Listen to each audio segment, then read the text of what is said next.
Histoire vraie. C'est l'histoire d'Heidi, d'Antonin, de Hugo, la réalité de Ryan, d'Emily, de Clara et de millions d'autres. Depuis presque un an, ma chambre est devenue mon bureau, mon lieu de repos, mon cinéma, mon amphi, ma BU, ma cafette, et il est vrai, un mini-bar quand je craque. Cette pièce, la seule de pièces, celle qui nous sert de repère dans un monde devenu fou, celle qu'on veut quitter pour de bon comme un naufragé pris au piège, nous les étudiants, nous les confinés, nous les Robinson modernes, notre avenir se ternit, nos rêves s'estompent, nos cours s'annulent, la lassitude et l'incertitude font désormais partie de notre quotidien. Mais le temps, les concours, les partiels, eux, ne s'arrêtent pas. On nous demande d'alimenter un CV à tout prix sur un marché du travail toujours plus compétitif, avec des premiers jobs, des premiers stages qui aujourd'hui n'existent plus. Si on n'a pas d'espoir, pas de perspective d'avenir quand on a 20 ans, alors que nous reste-t-il? Malgré la volonté et la bienveillance du corps enseignant, il y a des choses qui ne se remplacent pas. Au mieux, le décrochage, l'abandon, le désintérêt, l'échec et la fatigue de nos écrans.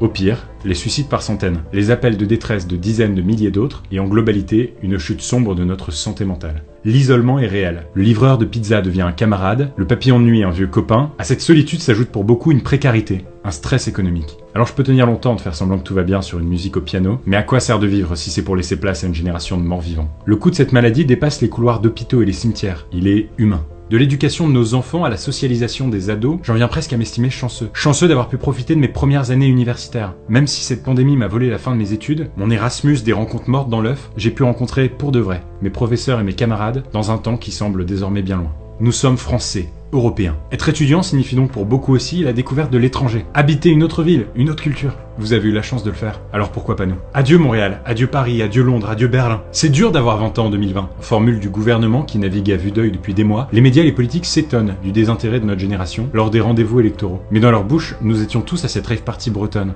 Pourtant, quand je marche dans la rue, les sans-masques sont souvent des aînés réfractaires. Sûrement leur manière à eux de nous dire merci. À quoi sert-il de vivre, si c'est pour vivre terré, sans culture, sans rencontre? Un ordinateur portable pour seul interlocuteur. Génération sous antidépresseurs, je m'interroge. Pas de solution miracle à proposer, mais un appel général à la reconnaissance, au sens du sacrifice de notre génération. Car même quand c'est dur d'y trouver encore du sens, nous, étudiants de France, vivons littéralement enfermés depuis presque un an dans ce qu'on nous a pourtant décrit comme les meilleures années de nos vies.